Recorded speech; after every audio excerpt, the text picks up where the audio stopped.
fé que percorremos nestes tempos e nestes lugares. Em nome do Pai, do Filho e do Espírito Santo. Amém.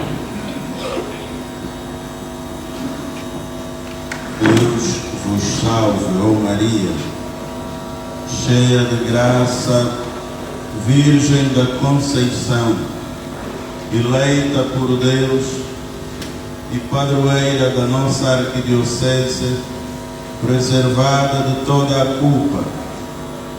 A vós, Puríssima Mãe da Conceição, restauradora do mundo caído da corrupção, confiantes vos suplicamos, neste período propício e festivo da nossa arquidiocese, que nos concedais a graça de sermos verdadeiros filhos vossos. Queremos caminhar juntos na pluralidade das nossas paróquias e carismas, como uma igreja que vive da comunhão, da participação e da missão. Dai-nos a graça de sermos presença evangelizadora nos diversos e novos campos periféricos da ação missionária da nossa cidade. Ajudai-nos, Mamã Mushima, nossa padroeira, a colocar ao dispor do serviço divino da nossa arquidiocese o nosso tempo, os nossos projetos, os nossos bens materiais e as nossas qualidades. Na paz e nas dificuldades, cantamos de alegria pelo dom da fé em Deus Pai e em Jesus Cristo, seu Filho, pelo Espírito Santo. Amém. Amém.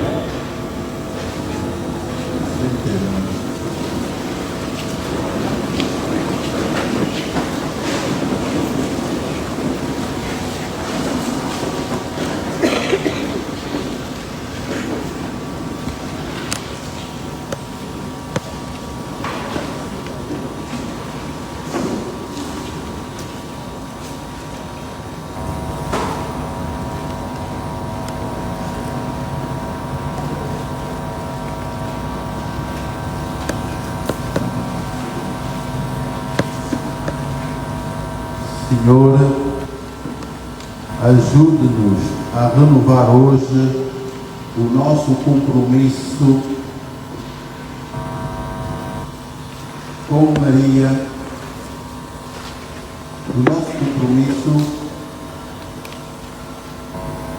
como Maria, beleza da criação, acolhermos o teu Filho e de o oferecermos ao mundo como caminho, verdade e vida, luz verdadeira que ilumina toda a criação.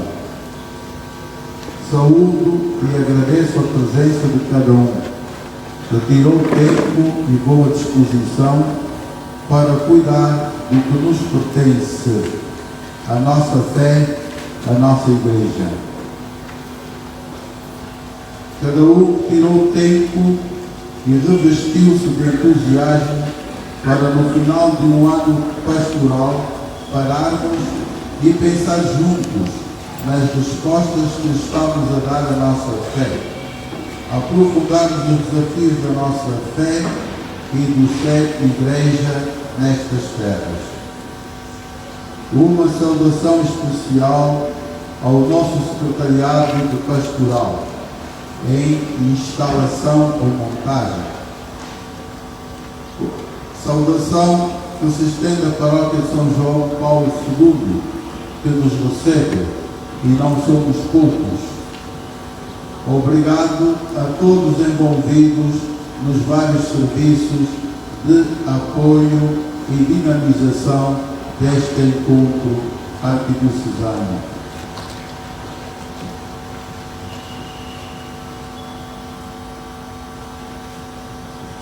Uma saudação de agradecimento particular aos preletores destes dias, Sua Excelência Reverendíssima Dom Belmiro, bispo de Cabinda, e por nós muito bem conhecido, Reverendo Padre Jerônimo Cainga, vice-reitor da Universidade Católica e também bem conhecido do nosso meio, e aos senhores padres Amaro e Tchaubela, não sei se já chegou, vai chegar hoje. Serão eles os nossos mestres, vão ajudar-nos a partir do sínodo e do plano trienal da SEASC, dedicado à criança, no caso do Padre Tchaubela, a ouvir o que o Espírito fala às igrejas, a Igreja de Deus que vive em Luanda. Muito obrigado, Sr. Dom Calamiro e todos os mais preletores. Gostaríamos que houvesse uma sensibilidade e uma voz feminina entre os preletores, mas não encontramos a possibilidade de concretizar este desejo e esta necessidade. Amados irmãos, realizamos esta Assembleia num tempo todo particular.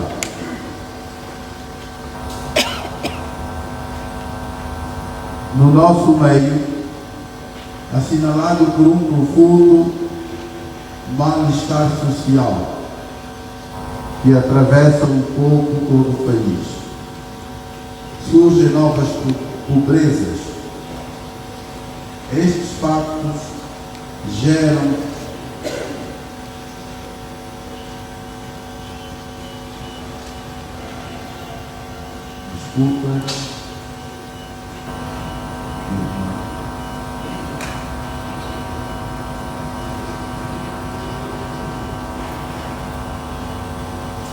Estes fatos geram um clamor que nos leva a levar mais a sério os compromissos com a pastoral social assumidos nas primeiras assembleias de pastoral.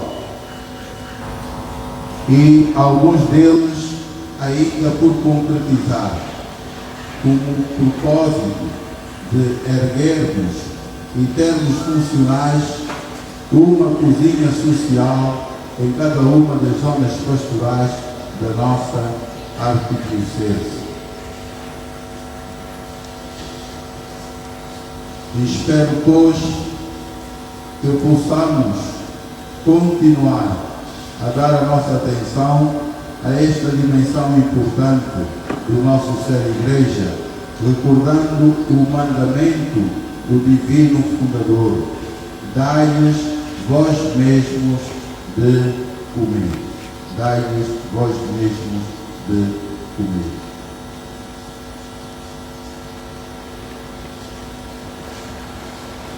Concluído, vai o nosso agradecimento de coração a tantos irmãos e irmãs que vivem a sua fé diariamente com admirável fidelidade, que se mantêm fiéis na oração, na vida fraterna e no serviço aos necessitados. Obrigado a todos aqueles que lado a lado com os outros se aproximam das fronteiras da dor, se aproximam das fronteiras da dor, da pobreza, da exclusão e da desorientação, para levar uma palavra de consolo e a luz da fé. Obrigado a todos que, em nome da fé, trabalham na nossa arquidiocese em prol da justiça e pelo respeito pela vida de todo o ser humano. Obrigados a todos que participam das nossas celebrações litúrgicas, procissões e encontros de oração, manifestando publicamente a sua fé e nos sustentando com a sua confiança radicalmente colocada em Deus.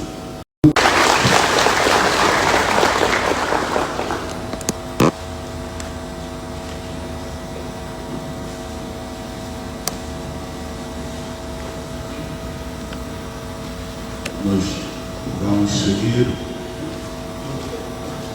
na íntegra o programa reservado para hoje, embora com alguns atrasos. Assim sendo, chamamos o Frei Zé Paulo e o Padre Antônio Rodrigues para a apresentação do livro A Teologia face aos desafios de África hoje.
Saúdo com elevada deferência Sua Excelência Reverendíssima Dom Filomeno Nascimento Vieira Dias, Arcebispo de Luanda, Sua Excelência Reverendíssima Dom Fernando Francisco, Bispo Auxiliar de Luanda. Saúdo com fraterna cordialidade os senhores padres, religiosos, religiosas, diáconos, leigos e leigas da nossa arquidiocese presentes nesta Assembleia Pastoral. Um abraço cheio de estima ao excelentíssimo Dom Dalmiro Isenguete, Bispo de Cabinda, e convidado a conferenciar o primeiro tema desta Assembleia, e a todos os digníssimos preletores convidados. Abraço e gratidão ex profundis cordis ao irmão sacerdote, o Padre Adelino Calonda, vigário episcopal para a pastoral, que me convidou a intervir nesta Assembleia Diocesana de Pastoral, tendo-me provocado a falar de um assunto em que as pessoas mais autorizadas e competentes estão mesmo aqui, entre nós, é o meu lado, né? E vejam, quem deve falar não vai falar, está no silêncio. Eu que não devo falar, eu vou falar.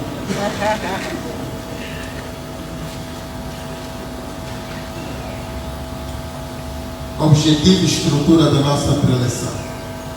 Sim, o objetivo da nossa preleção é apresentar este livro.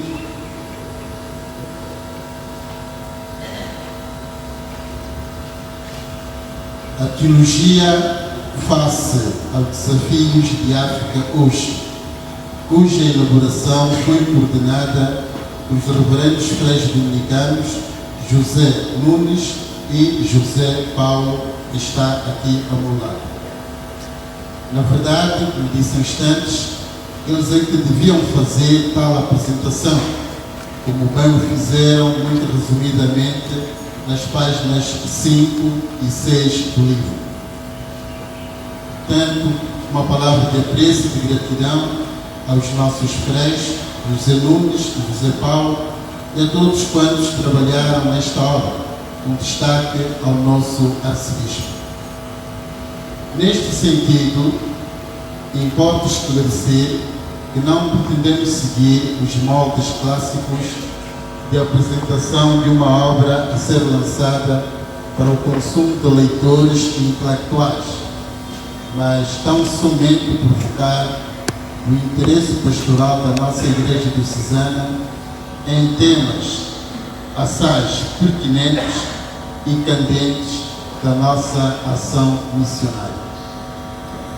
É de facto o exercício que vamos fazer nestes 3 dias da Assembleia do Pastoral, onde as partilhas, discussões quererão levar-nos para um pensar comum. Vamos de imediato falar da gênese, a origem do livro e da sua estrutura, para posteriormente referir as temáticas abordadas e impressas no livro, e destas temáticas identificar desafios e apontar para o compromisso nosso como Igreja Diocesana de Luanda. Compreende-se que esta abordagem não será exaustiva, mas apenas indicativa, deixando sede de leitura e exigência de análise e ação para todos nós. O livro A Teologia face aos desafios de África hoje resulta da compilação dos textos de conferências desenvolvidas por teólogos angolanos, africanos e europeus na Semana Teológica Internacional de Luanda, que teve lugar em Luanda, no convento de São Tomás de Aquino, nos dias 1 a 4 de fevereiro de 2017. Este evento, designado de extraordinária magnitude, veio da iniciativa da Arquidiocese de Luanda e contou com a organização e logística dos frades da Ordem dos Pregadores. Desta Semana Teológica Internacional constaram 16 sessões temáticas e vários painéis de especialidade, incluindo os momentos de debate tidos tanto no período matinal quanto no da tarde. As comunicações foram feitas em português, francês, espanhol e inglês, mas os responsáveis por esta compilação tiveram cuidado de colocar as respectivas traduções em português para uma maior abrangência de leitores. Quanto à estrutura do livro, nesta sua primeira edição, queremos mesmo que seja a primeira e outras que se vão seguir, o livro tem 288 páginas, nas quais explana 14 temas, agrupados em 3 grandes áreas, que também podemos apelidar de partes. Primeira parte, segunda e terceira parte. A saber, primeira parte, a teologia africana diante de temáticas universais. Segunda, teologia africana e proposta de enculturação. Terceira, teologia africana em perspectiva contextual. O discurso inaugural, proferido pelo arcebispo de Luanda, Dom Filomeno Vieira Dias, colocou no tempo longínquo e atual a ideia, o desejo e a necessidade da realização da Semana Teológica Internacional. E num olhar teológico e pastoral, interpelou a consciência eclesial para os dias do homem e da mulher de hoje, tão complexos e tão plurais, tão desafiadores quanto clamantes de uma profunda e contextualizada reflexão teológica pastoral, a começar pelo sentido que tem para o homem de hoje o discurso de Deus, ou como temos apresentado Deus às pessoas. Uma voz do pastor, cheia de inquietações, mas de firme esperança em Jesus Cristo, missionário do Pai e Evangelho de todos os tempos. Temáticas abordadas. Para melhor compreensão da mensagem teológica e pastoral do livro em causa, consideramos imprescindível indicar cada temática abordada, em cujo estudo e aprofundamento deve o pensar diocesano assentar e confrontar as várias situações que se vivem pastoral e socialmente nas comunidades cristãs. Para a nossa organização mental, seguimos a ordem temática proposta pelo livro e vou apresentar os temas. Teologia narrativa africana, uma proposta de método para a sua prática plural nas comunidades cristãs. Outro tema, discernir os sinais dos tempos, hermenêutica teológica da cultura contemporânea. Terceiro, o Evangelho no coração de uma igreja sinodal, o governo da igreja segundo o Papa Francisco. Quarto, Europa e cristianismo, um palco para a missão adjacente. O quinto, a relevância do diálogo interreligioso na África atual. O sexto, a importância do conceito de vida na teologia africana. Qual o seu impacto na igreja e na sociedade. O sétimo, linguística africana e o anúncio da palavra de Deus hoje. O oitavo, a África na raiz da Bíblia. O nono, o nome suco na língua e cultura ubuntu. Reflexões e desafios. O décimo, leitura e estudo da palavra de Deus na esteira familiar. 11º, a questão da maternidade precoce, extraconjugal, uma interpelação à mulher africana. E finalmente o último tema, perfeição divina e imperfeições humanas no contexto africano atual. São temas abordados pelos teólogos a que fizemos referência. E pessoas, dizia o Frei José Paulo, que tivemos a alegria de acolher naquela Semana Teológica Internacional das mentes mais brilhantes da teologia hoje.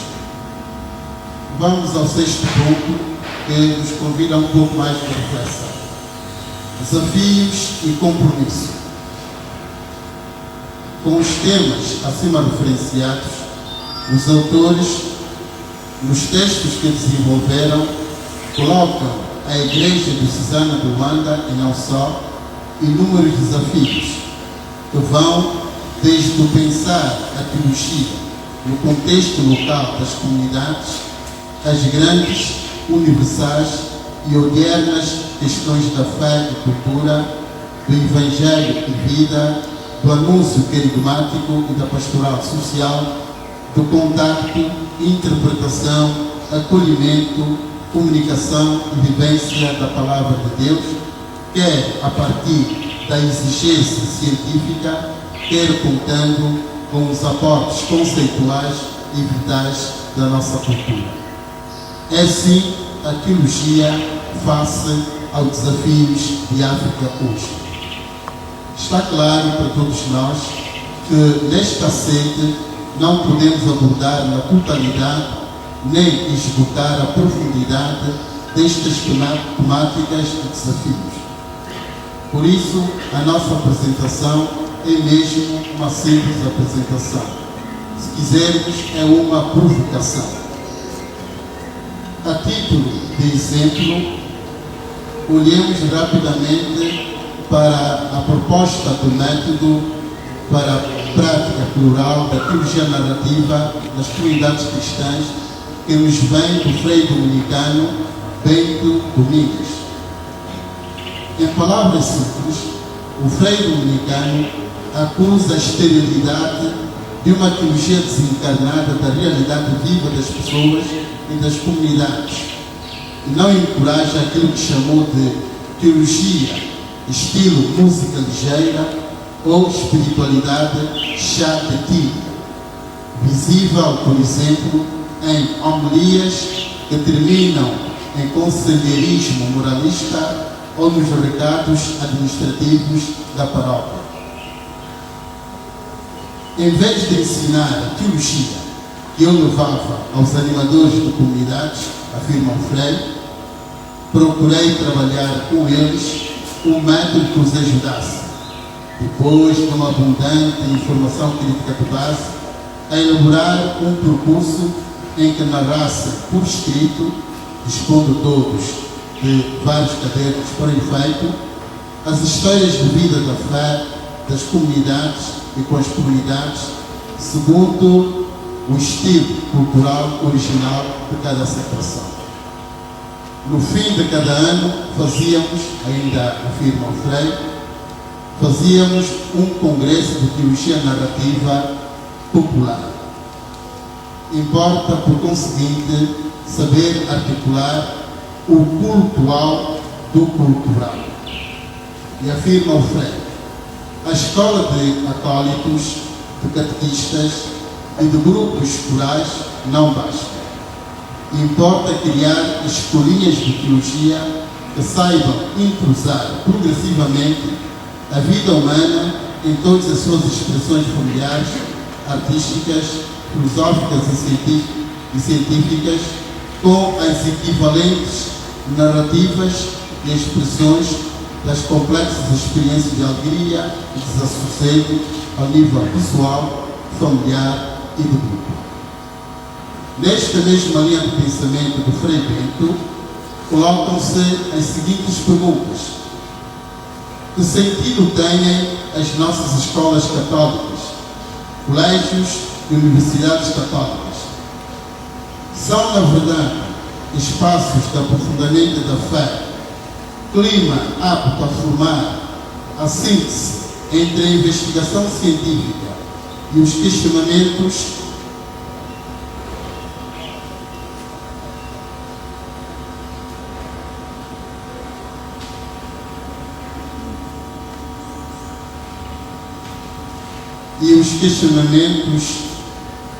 e reformulações da fé?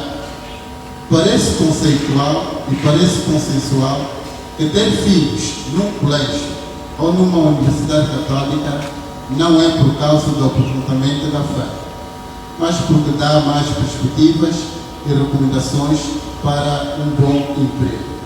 Isto nós podemos ler na página 20 do livro. Um outro exemplo vem-nos do teólogo checo Tomás Halley, que fala do discernir os sinais dos tempos, a hermenêutica teológica da cultura contemporânea. Diz Halley, os acontecimentos históricos, sob o ponto de vista teológico, são, de certo modo, comunicação de Deus com a humanidade. Para os crentes, estes são eventos correntes da história, e não apenas um conjunto de circunstâncias banais e absurdas, resultantes de forças cegas do acaso, ou então um mero resultado da atividade humana estimulada por fatores econômicos e políticos. O Deus da fé bíblica fala na história e através da história, e não somente nos tempos bíblicos.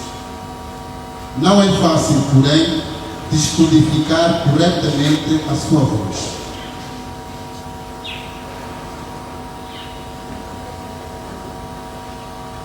Na linha da doutrina social da Igreja, ganhou hoje um impulso novo com o Papa Francisco,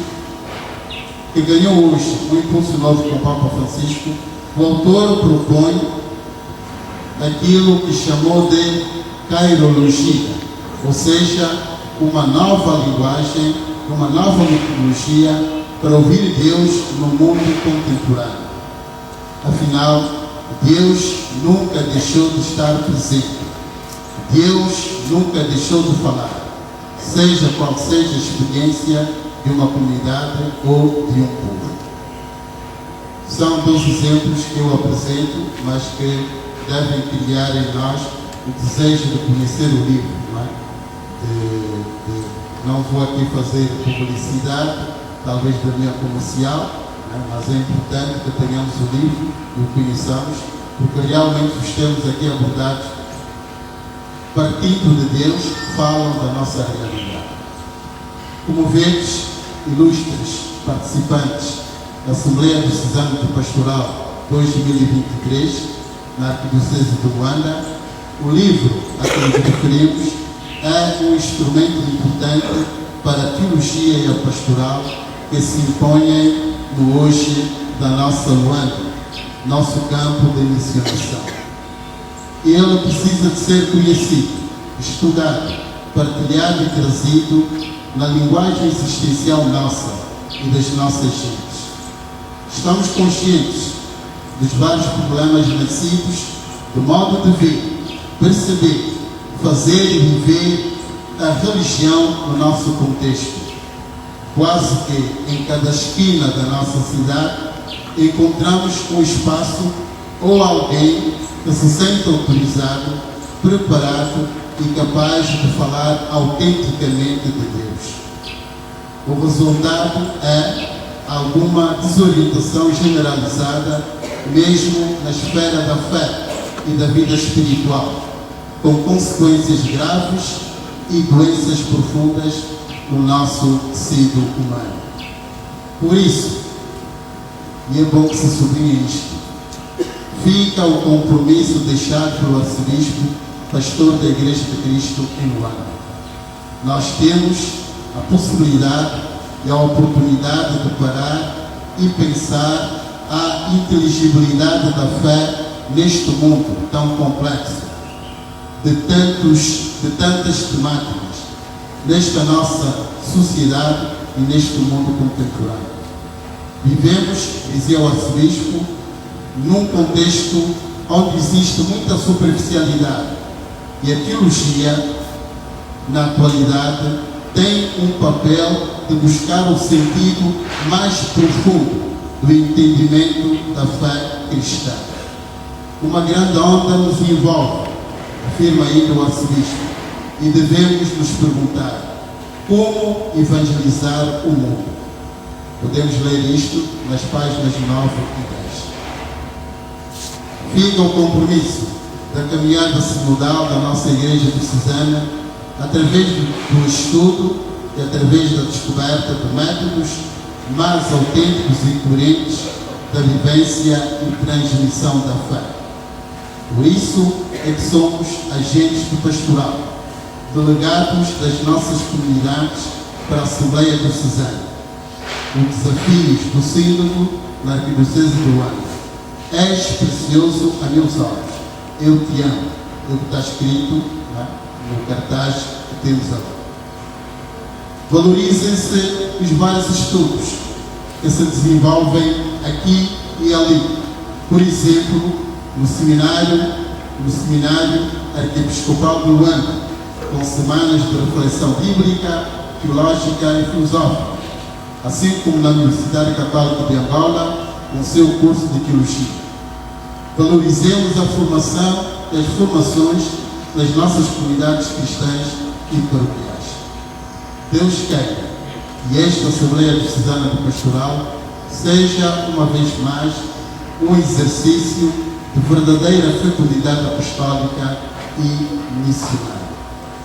Então, continuemos os nossos trabalhos, mas é bom que, de facto, tenhamos em conta portanto, este livro e a Semana Teológica Internacional, que não seja uma iniciativa isolada, mas a primeira de tantos acontecimentos que devem realizar-se no seio da nossa Igreja diocesana e da Igreja em geral. Agradeço a atenção de todos e, Frei José Paulo, espero ter sido um fiel apresentador do livro que muito trabalho nos deu, mas sobretudo muito prazer nos dá. Muito obrigado.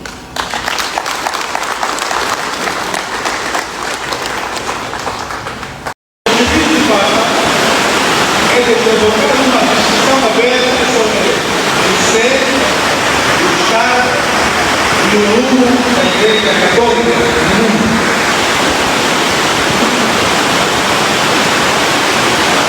Mais do que isso, o Papa pretende unir todo o povo de Deus e fazer com que todo o povo assuma a Igreja como sua, retirando o Deus. Aquele ar que de alguma forma se vive como comum e dando-lhe aquele ar do Espírito que faça de cada cristão um participante ativo da vida e da missão da Igreja. Nesse sentido, o Papa exorta a que seja uma igreja aberta, que saia da sua zona de comunidade, que seja missionária, que não seja apenas recordação do passado, mas que assuma um presente luminoso da nossa história. O Papa, nesse aspecto, refere-se muito à questão do clericalismo, que de alguma forma está na cara dele. É preciso abrir a dimensão do espírito, tal como é nas origens. Se olharmos para o pensamento do Papa, ele pretende voltar às origens da fé. O que é a origem da fé? As origens, os grandes protagonistas da fé eram os reis. Eram eles que sempre faziam parte do povo, e começaram até hoje, tinham maior protagonismo. E dando protagonismo, lugar e espaço ao mercado, nesta perspectiva singular, gostaríamos de festejar de forma missionária, pois aproveitaremos as virtudes de todos para desempenharmos todos na mesma missão. E por isso, vamos dar uma reflexão sobre o primeiro na ideia das origens, para entendermos hoje o pensamento do Papa nesta perspectiva singular. Na história da igreja, deve ter uma longa tradição entre as origens. Na verdade, no Novo Testamento, nunca se pode ler no serviço que nós usamos hoje. Leia era todo o povo de Deus. Os que integraram nosso povo eram chamados santos, eleitos e, sobretudo, irmãos. Quer fossem clérigos ou não. Basta ler as cartas de São Paulo. Ele diz aos irmãos que estão em Corinto, aos santos que estão em Éfeso. Todo o povo de Deus foi o povo consagrado pela unção do Espírito Santo, que incorporado em Cristo, por meio do batismo e da Eucaristia, edifica o seu corpo e a igreja. Dentro desse povo, o Espírito Santo suscita uma grande variedade de ministérios e dons. Uns são escolhidos para o serviço da igreja, outros para o serviço da palavra, a uns é dado o dom da profecia, a outros o dom do discernimento, a outros o dom do governo.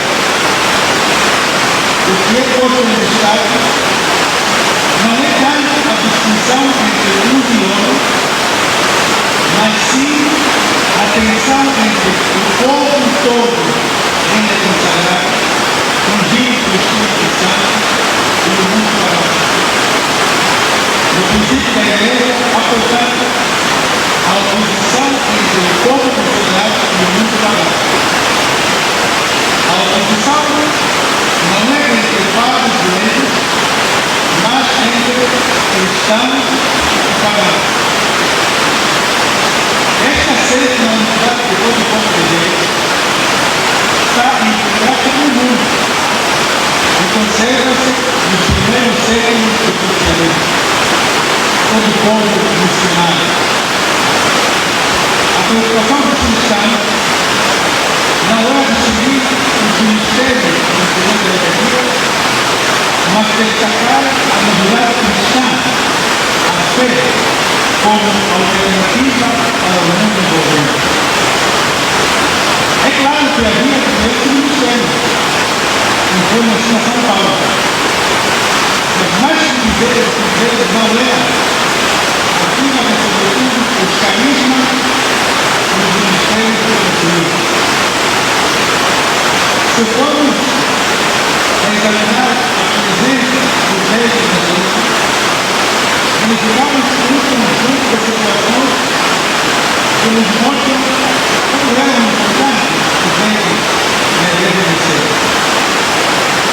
Vejamos, o primeiro movimento municipal da Igreja da Cidade foi uma iniciativa dos leigos. A evangelização de Samaria, que se seguiu a primeira posição da Igreja, a quando o monastério de Igreja foi levado a cabo pelos leigos. Foram os leigos esforçados pela perseguição que levaram os judeus a Samaria. Não foram os apóstolos, foram a Pedro. Os apóstolos foram mais tarde para confirmar a missão dos leigos de sua iniciativa aqui na terra. Foi a Pedro para confirmar a fé. Os leigos estão ainda na origem da evangelização de Roma, a capital do Império. De fato, quando Paulo lá chegou em janeiro da comunidade, foi recebido por um grupo de irmãos, ou seja, de cristãos. Quer dizer, o Evangelho já aí tinha sido anunciado. Ora, não temos dados para afirmar que alguns dos apóstolos já lhe tivesse chegado ao final da evangelização. Portanto, podemos dizer que foram certamente os leigos a anunciar o Evangelho a toda a cidade. Mas a evangelização da primeira geração de cristãos teve que dominar a igreja. Muitos mais de profissões, soldados, ou comandantes, ou como o caso de Cristina Guerra, ou como escravos convertidos. São Paulo encontrou várias vezes Áquila, Priscila, negociantes de Atenas, nos filhos três cidades importantes daquele tempo, como Roma, Corinto e Éfeso, e com ele colaboraram no anúncio do Evangelho. Em Filipe, São Paulo encontrou uma mulher chamada Lídia, que vinha da Ásia e negociava tudo. Atos 16:15. Foi abrindo o coração e esta mulher fez-se batizar com todos os seus familiares. E desde o primeiro dia, tomou a seu cargo e cuidava dos missionários. São Paulo veio para a igreja da cidade, mas a comunidade, embora não seja antiga, tinha já cristãos leigos para levar adiante o Evangelho no nosso governo. No último capítulo da Carta aos Filipenses, São Paulo meteu em seus colaboradores a presença de várias igrejas, entre as quais Evódia e Síria. Mais ainda, na terceira fase da evangelização, a fase da revolução teológica, os primeiros teólogos também são leigos. Basta recordar os chamados padres apologistas, que foram os que defenderam o cristianismo das acusações contra os cristãos neste primeiro século, como São Justino, Clemente de Alexandria, pela lei. O próprio Orígenes, um grande teólogo do século IV, só foi ordenado sacerdote aos 50 anos. Portanto, a sua missão de sacerdote foi durante muito tempo exercida por Deus. O cristianismo, pouco a pouco, foi passando das chamadas populares às elites intelectuais. E, portanto, foi preciso entender, já que com os argumentos populares não é suficiente, mas é necessária a reflexão teológica. E foram os leigos saindo das escolas, que hoje o cabelo dos universitários, que fizeram o seu papel. Foram os leigos que abriram o caminho ao que hoje chamamos a teologia da religião. Estamos tentando ver que nos começos da igreja não havia clérigos de um lado e leigos de outro. Havia um ministério diferente, mas estavam todos do mesmo lado. O papel do rei foi de fato decisivo para levantar o cristianismo, sobretudo dos ambientes culturais. A pergunta que não ficava é de saber como que então os clérigos se começaram a formar cada vez mais e os leigos a perder cada vez mais espaço na igreja. Com a parte de Constantino e o fim da perseguição da igreja no século IV, criou-se uma situação nova para a igreja. Até aí, havia a construção de um lado e o mundo pagano do outro. Com a conversão do imperador Constantino, todo o império se converteu. Todos ganham mal que fizeram cristão. A igreja passa a identificar-se com a sociedade envolvente.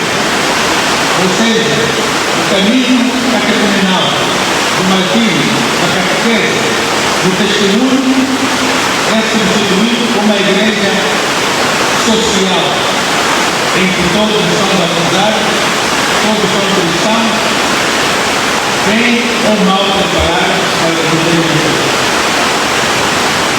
A partir daí, a geração dos mártires, que marcou os primeiros séculos, sucede-se a geração dos monges, que procuravam viver na realidade do Evangelho que antes viviam os mártires.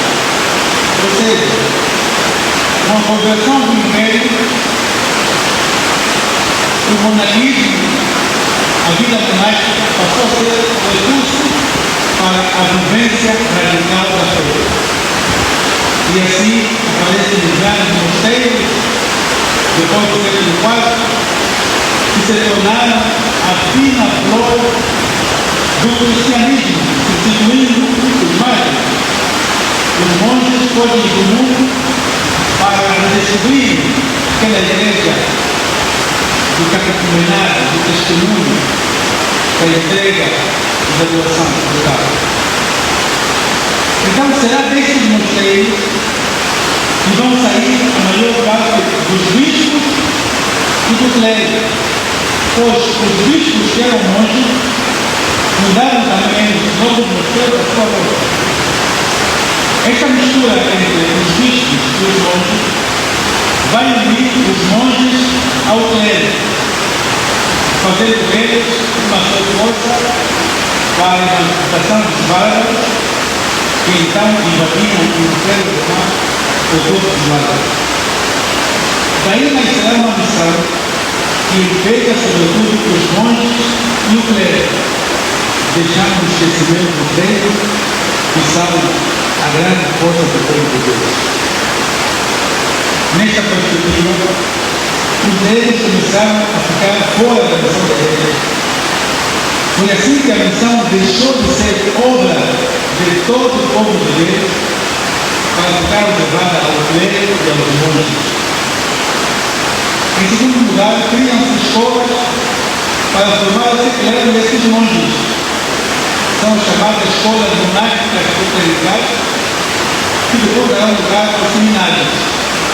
São escolas reservadas ao clero e aos monges e excluem os leigos.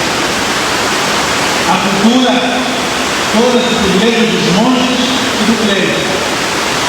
O letrado é sinônimo de clero e o iletrado é sinônimo de leigo. Ainda hoje, uma expressão corrente diz leigo na matéria. Aquele que não sabe determinada técnica e importante. E o que é que dá lugar a isso? Os leigos que nos primeiros tempos da igreja tinham sido os missionários, os teólogos, agora são excluídos das escolas de teologia. Quem tem o saber tem o poder. E o clero começa a ter cada vez mais poder e os leigos cada vez menos. Em terceiro lugar, esta distância entre leigos e clérigos torna-se visível na liturgia, onde a participação do leigo é cada vez mais reduzida a simples assistente. No lugar de dizer as formas da primeira pessoa, usa a língua do grego e o latim, e a parte central da missa é em voz baixa, e portanto o leigo torna-se mero assistente. Os ministérios que no princípio eram concedidos a todo o povo de Deus, agora são renovados por sacerdote. Dizer ministério é o mesmo que dizer ministério sacerdotal. Os deles deixam de exercer o ministério e com os ministérios também os carismas passam para o esquecimento. O padre acaba por fazer tudo. Um outro passo neste distanciamento entre três leis acontece com as missões longínquas dos séculos XV e XVI. Estas missões refugiam-se cada vez mais nas ordens religiosas, congregações, pois eram as únicas que tinham estruturas para formar, apoiar e enviar missionários para as missões distantes. A missão da Igreja refugia-se nas ordens religiosas. Já não é a igreja local que vai em missão, mas são os frades, dominicanos, tem alguns franciscanos, também são outros, e carmelitas, ou a gente tem e outros. A atividade missionária começa a ser uma especialidade das ordens religiosas. Ainda por idade moderna, no século XVI, abre-se um novo mundo, em contraste com o mundo medieval. Na Idade Média, pode dizer que só havia o Império cristão. Mas agora, na moderna, aparecem estados nacionais, cada qual com seus interesses. Na Idade Média, o cristianismo era a religião de todos. Agora começam a aparecer os valores seculares e também a reforma. O mundo secular começa a revelar-se em oposição ao mundo da fé. O homem do Renascimento puxou para si mesmo, deslumbrado pelas suas conquistas. O homem do Renascimento afastou-se da Igreja, a Igreja afastou-se dele. Criou-se uma visão pessimista sobre o homem, por parte da Igreja, enquanto o mundo, os horizontes eram do egoísmo e do desespero. Há uma religião afastada do mundo, vai seguir-se um mundo afastado da religião. A Igreja esgoça o mundo e o mundo esgoça a Igreja.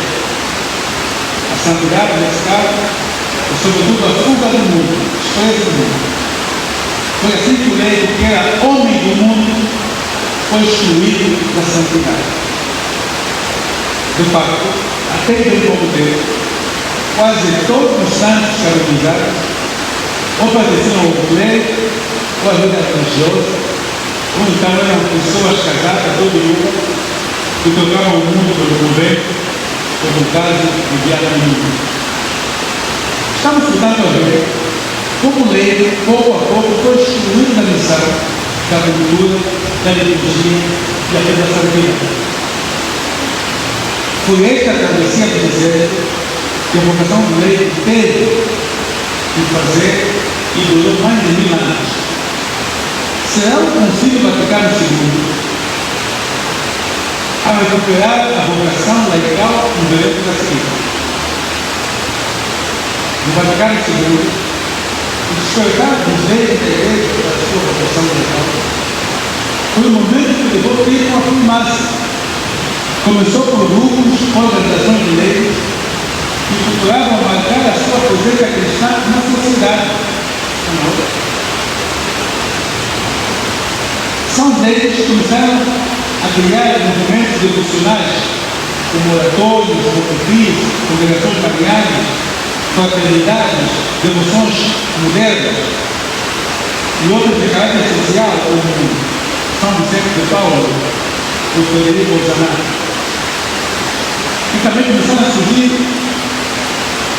ações de natureza apostólica, como a Juventude Católica, a Ação Católica. Tudo isso destinado a redescobrir e a repor o papel do leigo dentro da igreja.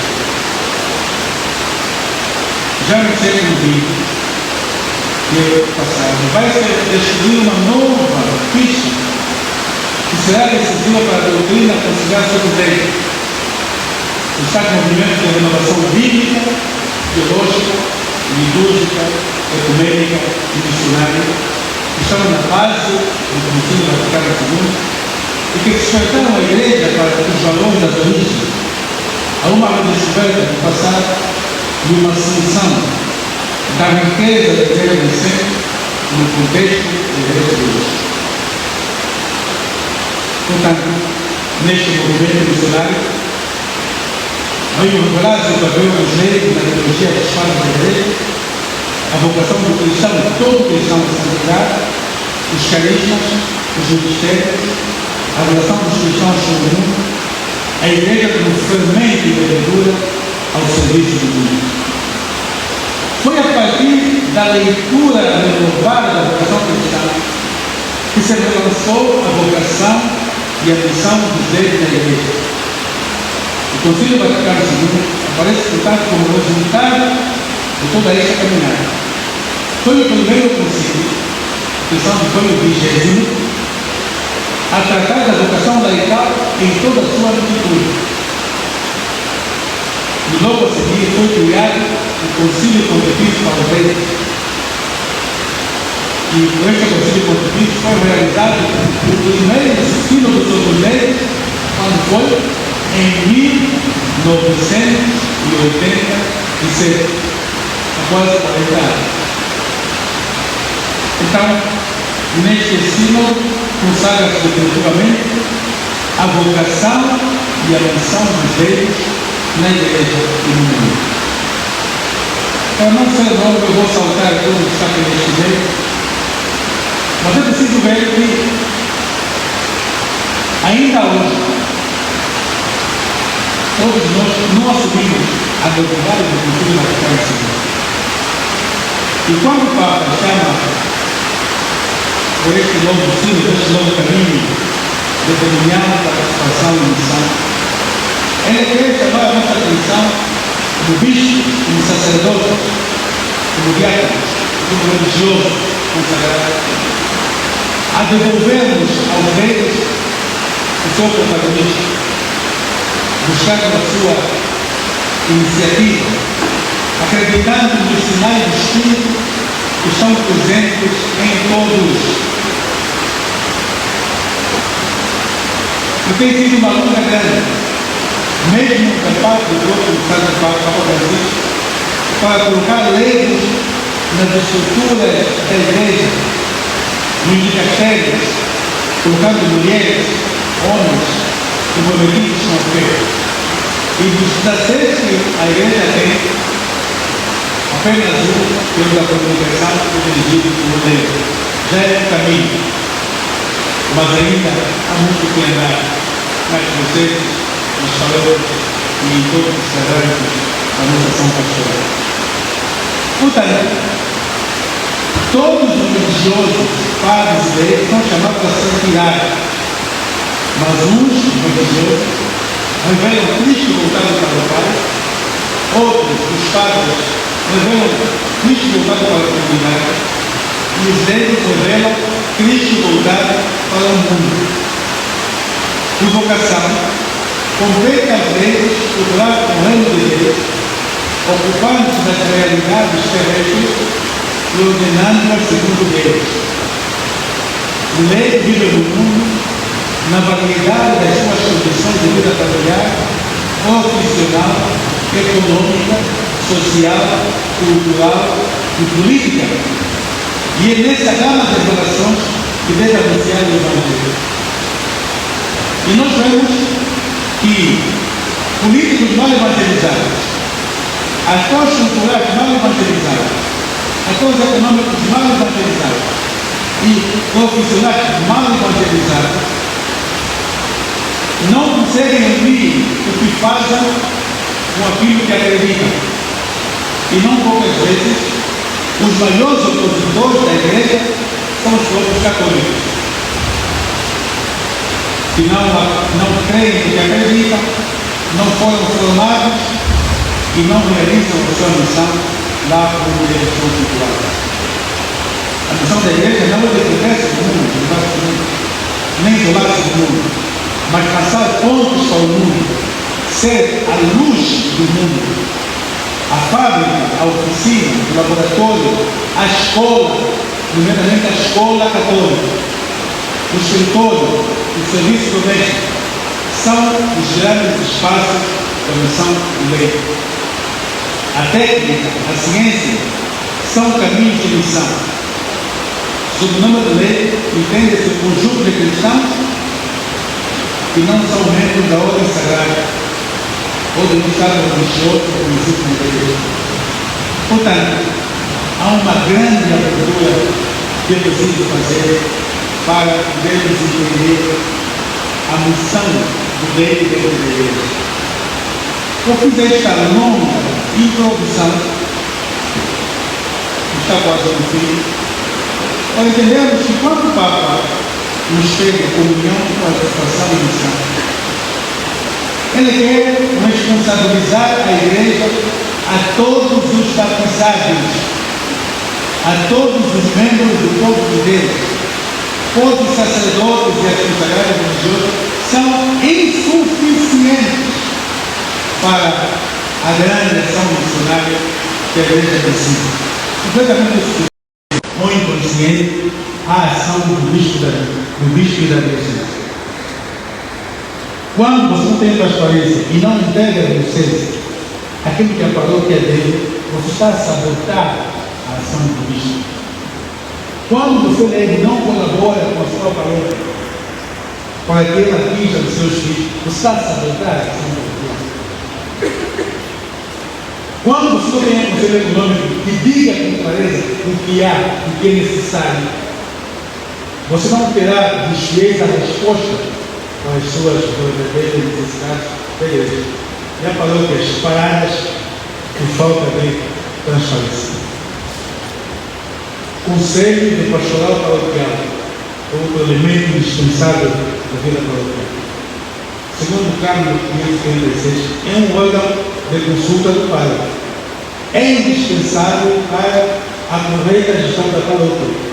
Deve ser representativo, sinodal, englobando todas as forças vivas da paróquia. É um espaço de expressão da singularidade.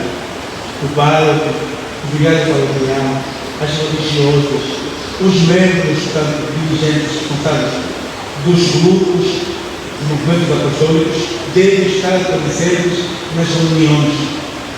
O Conselho Paroquial é um momento solene da vida da paróquia. E deve ser preparado com a antecedência necessária, ouvindo a problemática do que se vive e apresentando uma agenda que vá em resposta às questões que o Espírito suscita dentro da comunidade.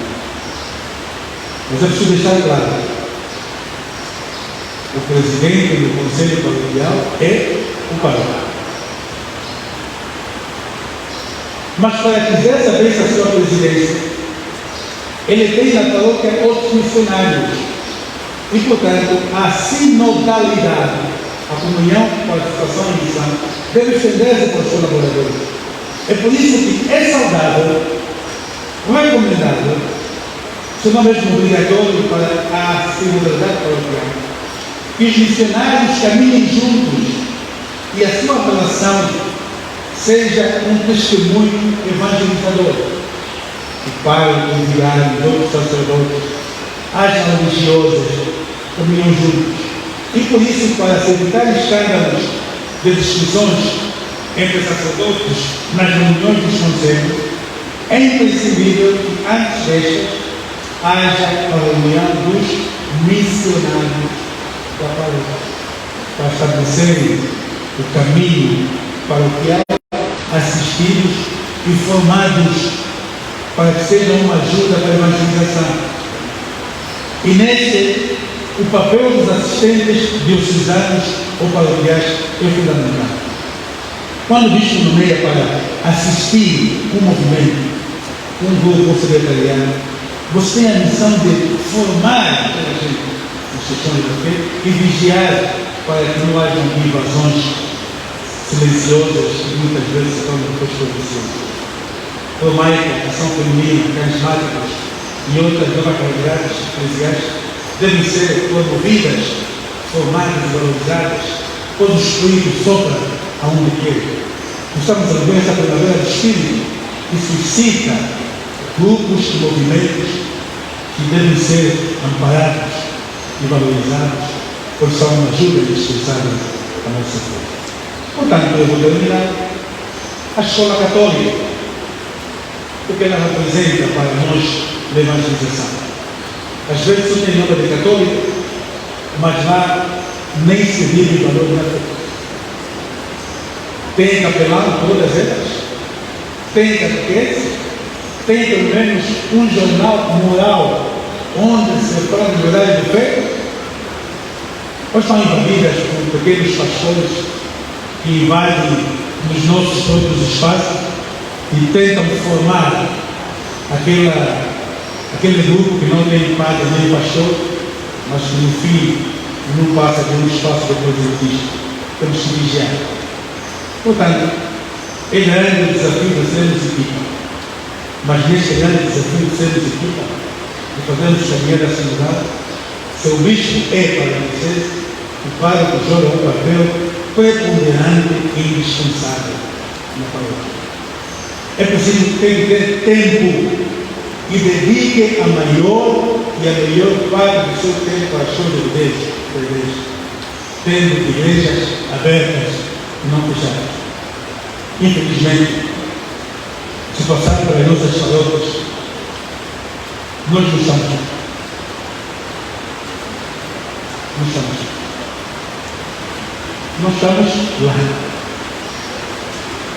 Até o seminarista maior, quando está no último ano, já anda à procura de concurso público para trabalhar na educação. Vai para o INEM, vai para o ICED. Não está certo. E até há uma resistência em formar-se nas coisas de Deus da igreja. Não estamos lá. O grande problema hoje é que nós sacerdotes representamos as energias nas escolas, nos colégios e no outro espaço de carinho e ficamos sem forças, sem tempo para organizar as paróquias. Aquela missa é organizada com o tempo acelerador. O atendimento aos fiéis é eventual e a paróquia é totalmente fechada ou sem sacerdote. Nunca se sabe quando há confissões, nem quando há atendimento, nem quando há formação. E nisto, a paróquia se paralisa por culpa de quem a devia evangelizar. Alguns cada vez fazem como fazia uma paróquia que me contou o padre Caíra. Por isso me contou que o padre não queria achar para chatice. Então, para evitar problemas, o bispo era muito exigente. Ele colocou cada dia com o seu problema. Assim colocou na sua agenda de atendimento. Segunda-feira, ladrões. Terça-feira, polígamos. Quarta-feira, corticeiros. Quinta-feira, bruxos. Sexta-feira, envenenadores. Sábado, corruptos. E ninguém ia lá. Como o bispo disse. Mas não aqui ninguém na sua paróquia, pode achar, mas o secador não aparece. Meus irmãos, minhas irmãs, nós temos então o grande desafio de despertar e lançar as redes. Temos tudo nas nossas mãos. Este grupo todo que está aqui, e os outros milhares e milhões que temos na diocese, pela América do mundo, são uma grande força do evangelismo. O problema é que, se não forem ensinados, não saberão o cuidar, porque ninguém dá o que não tem. E isto é preciso generosidade, tempo, gosto, doação e, sobretudo, vocação. Então, se é isso que querem ouvir, está aqui. Se querem ouvir outra coisa, Vamos procurar em outro lugar.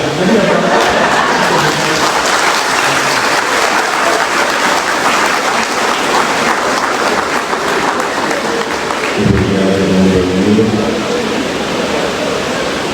pela belíssima conferência que nos ofereceu. Agora passamos para uns 10 minutos de intervenções da comunidade. Deixamos o Sr. Padre Cainga para amanhã, depois, ou seja, para ser o terceiro tema de amanhã. Ele só teria tempo depois das 10h30. Então, se alguém quiser fazer alguma pergunta, algum comentário,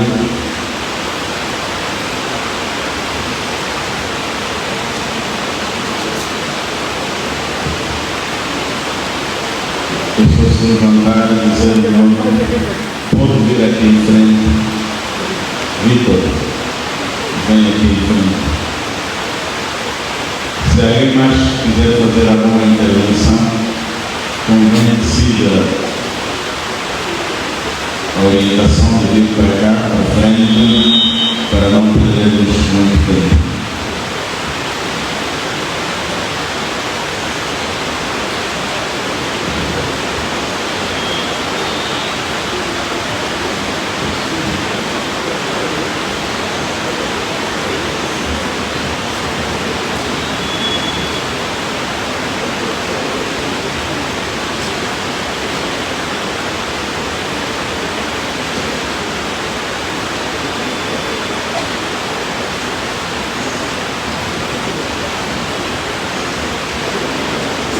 Muito bom dia e obrigado pela oportunidade de conversar. Eu amigo do meu nome, venho da paróquia de Santo Antônio, tenho 3 questões para colocar ao Sr. Bispo, acompanhando atentamente a sua atenção. E a primeira pergunta é a seguinte: o que a Igreja pensa em relação à formação de catequistas, uma vez que o tempo de formação para catequistas auxiliares é muito difícil? E sabemos nós que um catequista mal formado, a Igreja não criada. A segunda é assim: uma vez que se tem registrado o aumento do centro de seitas em Angola, e a inserção de muitos fiéis católicos para as mesmas seitas, qual é o método que a Igreja pensa utilizar para contrapor a situação? A terceira é o seguinte: o que a Igreja deveria pensar um bocadinho mais nos problemas dos fiéis. E por acaso eu ontem deparei com uma situação que deixou assim um bocadinho constrangido, não é? Eu assisti a um vídeo de uma cantora que está a padecer com grandes problemas. E ela questionava se já procurou alguém para poder fazer o tratamento. E ela dizia que eu não poderia frequentar casas obscuras porque eu sou católica até morrer. Mas isso chamou a atenção. Isso não deveria também a Igreja prestar atenção em casos de gênero, uma vez que muita gente passa por situações semelhantes. Muito obrigado.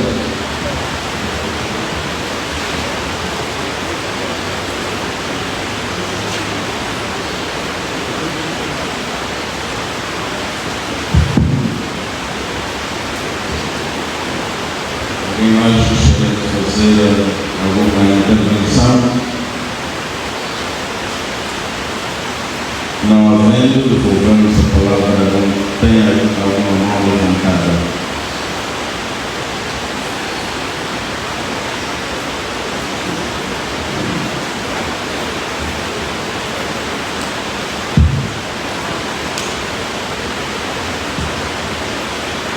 Vamos ser céleres para ganhar tempo. Já estamos além da hora doce. Muito bom dia. Teresa Rosa Francisco, venho da paróquia da Santa Cruz. Tenho duas questões a colocar. Dizia-se que os funcionários da paróquia devem viver em união e participar ativamente da vida da paróquia. O que fazer quando esses funcionários numa paróquia juntos, mas nem todos fazem a sua atividade ativamente na paróquia? Alguns não aparecem nem no conselho paroquial, não aparecem nem em uma atividade programada para a igreja, nem nas novenas, nem nenhuma atividade aparece, apenas só alguns vêm para rezar a missa. E o outro ou para ou vigário apenas simplesmente se mantém nas atividades. Então, mas esses depois querem cobrar tudo o que acontece, mas não participam nem opinam nada. E outra coisa, falamos das escolas católicas. Como é possível um diretor de uma escola católica nunca participa do conselho paroquial e nem presta conta com o pároco, uma vez que a paróquia, a escola está dentro da área de instituição da igreja, da paróquia, e esse diretor ou a diretora nunca se faz presente nem no conselho, nem sequer prestar atenção naquilo que ele trata, nem quer dizer quando ele vem na paróquia. Enquanto essa da dele.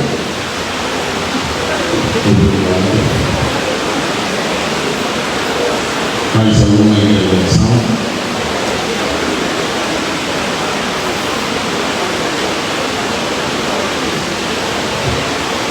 Boa tarde a todos.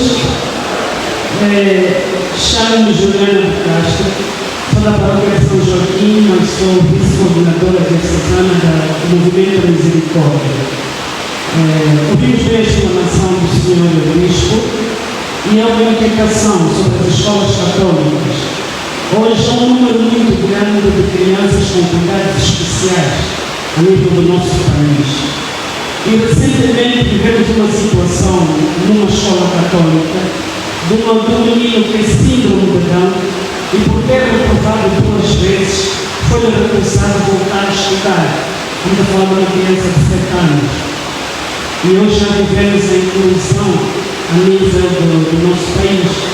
Então fica aqui a questão, qual é o papel, ou como é que aquelas pessoas que têm esses filhos cristãos, católicos, como devemos viver essa situação das crianças serem recusadas, ou já terem reprovado, ou então muitas das vezes aquelas crianças que nem conseguem ter o acesso a entrar nas nossas escolas católicas. Obrigado.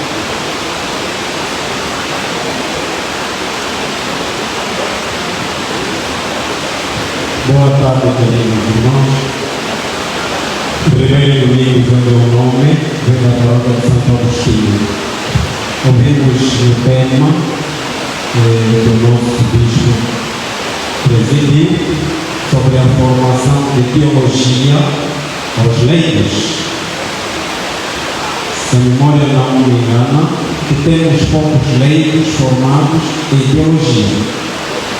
Os únicos teólogos que nós podemos encontrar no seminário. Ouvimos um teólogo fazendo seminário. Nós não temos escolas de teologia. E quando pedimos para a formação teológica na Universidade Católica, os preços não são baixos, as propinas no caso. São 37 mil nuances para a propina na Universidade Católica no curso de teologia.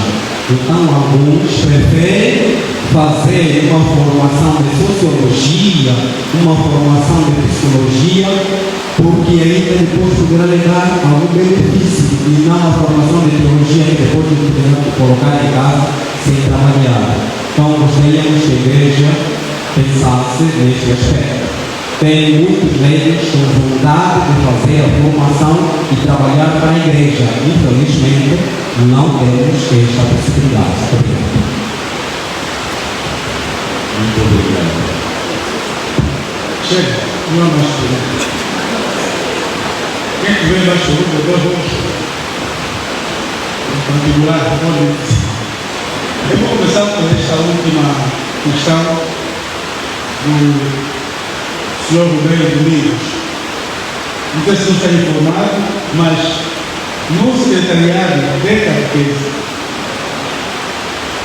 da Diocese de Luanda, há aos sábados um curso de teologia para leigos. Está lá disponibilizado. Não precisa falar mais, já falou. Há lá um curso para leigos disponibilizado. E às vezes, em algumas paróquias, não há candidatos. Na Universidade Católica, o curso de teologia é o mais barato, o mais simples, o mais acessível. E se formos lá ver, grande parte são pastores evangélicos e poucos católicos. Então, não é a disponibilidade que está em jogo. E todos aqueles que são párocos sabem muito bem qual é a dificuldade que os velhos têm em aprender. Não querem.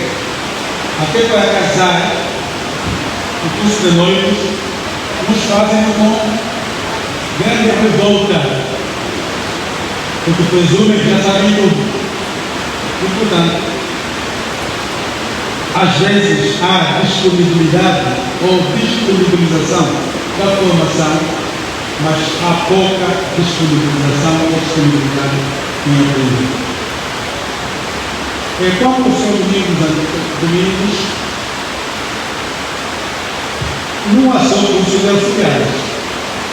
As paróquias normais, nos federados de catequese, eu conheço, eu fiquei aqui a trabalhar durante 18 anos, temos a catequese organizada, muito secretariado. E a formação dos catequistas também está muito bem organizada. Há o curso auxiliar, há depois os módulos, que são infinitos. Portanto, há o primeiro, segundo, terceiro, quarto, quinto, sexto, sétimo, que são estabelecidos, mas podem ser criados infinitamente até dar amplitude a todos. Portanto, se a vossa paróquia não tem isso, venham ao secretário da catequese, que fica ao lado do seminário, e tirem ali material para organizar a formação catequética. Às vezes o problema é que há preguiça desta comunhão que é fundamental, de buscarmos a fonte de termos, digamos assim, paridade formativa entre vocês. O que é que vamos fazer para contrapor as seitas? Estamos aqui numa guerra. Nós temos que fazer a nossa parte.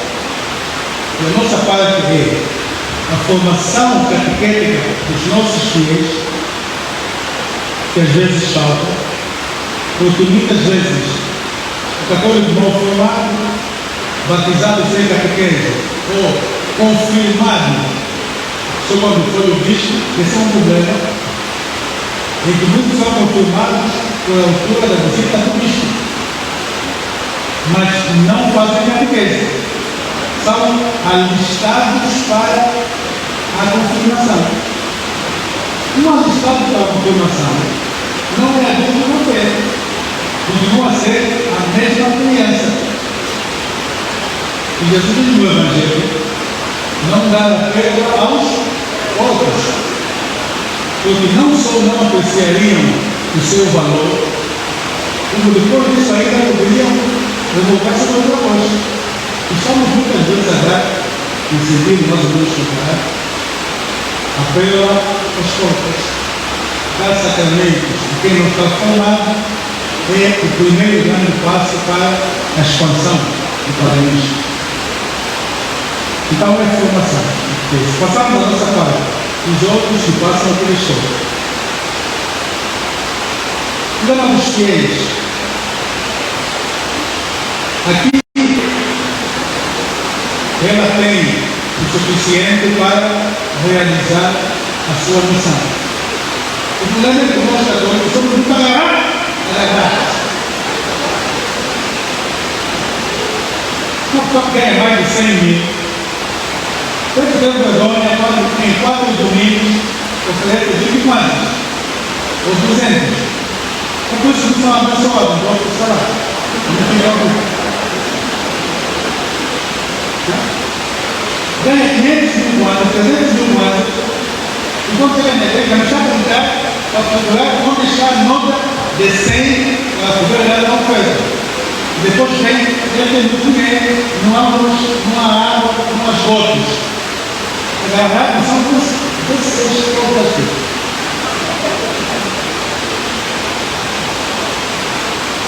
Portanto, a ideia é procurar responder às necessidades dos fiéis, quando os fiéis se tornem mais generosos.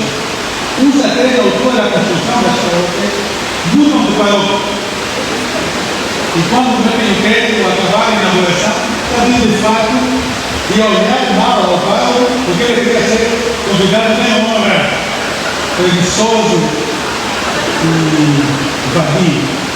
Portanto, é preciso comunhão, participação e missão até o fim.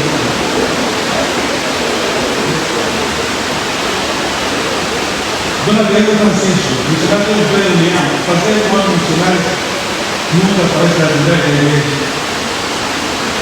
É mau. Nós temos que ter paixão por Cristo e pela humanidade. Quem se faz missionário? Porque já tem o maior professor tem uma igreja. Mesmo que tenha outras ocupações. A tarefa principal do sacerdote da religião é na igreja. Microfone, assim está melhor. É na igreja. Você pode ser conferencista mundial, pode ser pessoa, mas ser sacerdote. A sua ordenação é sacerdotal, de anunciar as coisas de Deus, o que fazer Deus. E a missão faz-se em comunhão, e não em lutas e rivalidades. Que vergonha, que escada, que fala como fala para o vigário. Quando chega na igreja, a gente fala mal um do outro na missa. Você vai dizer para ele, mandar os outros estar lá e tal, no minuto seguinte, vou botar em seminário. Apreciar as coisas de Deus. Tudo isso como formar as coisas.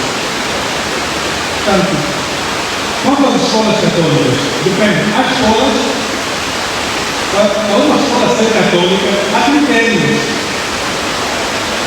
Não basta fazer uma católica. Não basta ter que ser admitida por um sacerdote. Para a escola ser católica, ela tem de ter um capelão, uma vida sacramental, pelo menos em relação eucarística, regulares, assistência espiritual, o capelão pago pela escola. E vai e venha no espaço para ele poder ajudar na evangelização, na formação dos professores, etc. Há muitas escolas que estão na igreja, mas são escolas católicas. E não sei se há alguma com estes critérios.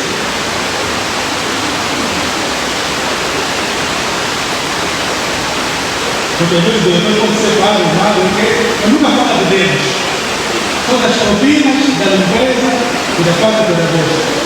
Então é uma escola católica. E portanto, ela presta contas a quem é o seu dono. Se das demais, não me conselho para prestar conta. Que escola católica? Então veio, já respondi. Agora, Juliana, não é que apresenta, sabemos que estes problemas são muito frequentes e as pessoas com necessidades educativas especiais têm de ter também professores com pedagogia especial para aquelas crianças. E, portanto, sei que é um esforço da parte do todo do governo e creio que é um caminho também a ser seguido, mas é preciso entender de fato que não recebemos muitas vezes uma classe, não estando à mesma altura com os outras crianças, ou depois sofrer um outro lado, que é o bullying, e não poder avançar para o mesmo ciclo. Então é importante buscar as escolas com necessidades educativas especiais. Bom, depois fica tudo. Não havendo mais nada, eu devolvo a palavra à mesa e da minha parte muito obrigado.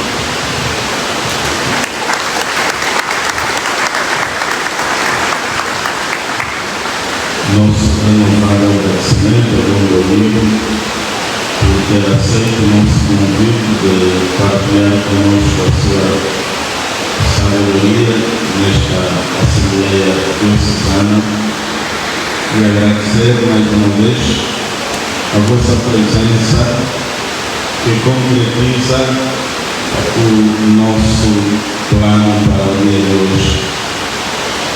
Convidamos Sua Excelência Grandíssima Dom Fernando para a palavra final e depois a oração e encerramento.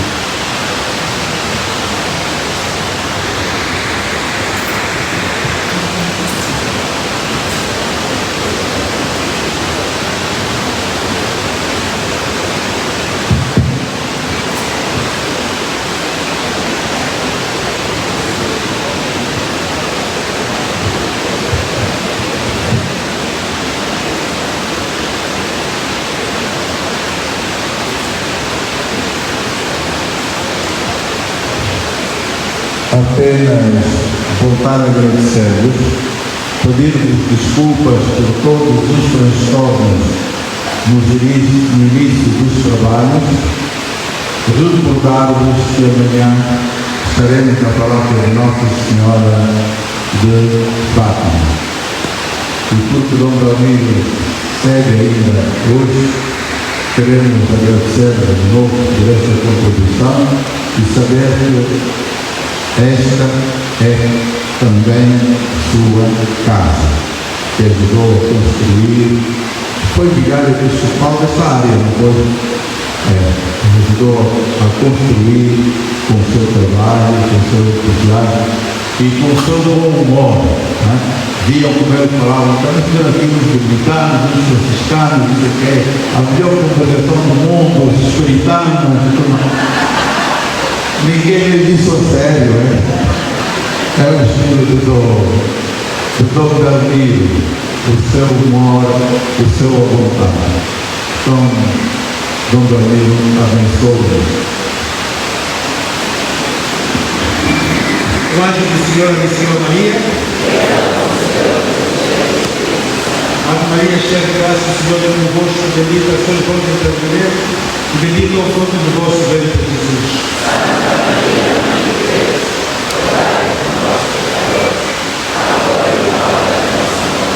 Eis a estrada do Senhor.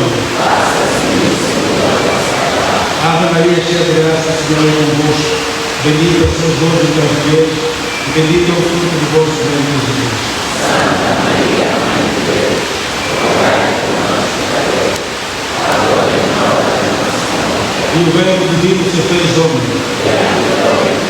Ave Maria, cheia de graça, o Senhor é convosco, bendita sois vós entre as mulheres, e bendito é o fruto do vosso ventre, Jesus. Santa Maria, Mãe de Deus, rogai por nós, pecadores, agora e na hora da nossa morte. Rogai por nós, Santa Mãe de Deus. Oremos pelo Senhor, e nós suplicamos a vossa graça e nos usamos, para que nós, pela ressurreição de nós, merecemos a revelação de Jesus Cristo, vosso Filho, para a sua paixão e morte em cruz, possa ser usada para a nossa salvação. Pelo mesmo Cristo, Senhor nosso. Amém. O Senhor esteja convosco. Bendito seja o nome do Senhor. Agora e para sempre. Nosso auxílio vem do Senhor, que fez o céu e a terra. Abençoe-vos, Deus Todo-Poderoso, Pai, Filho e Espírito Santo. Amém. A vossa ver e até amanhã.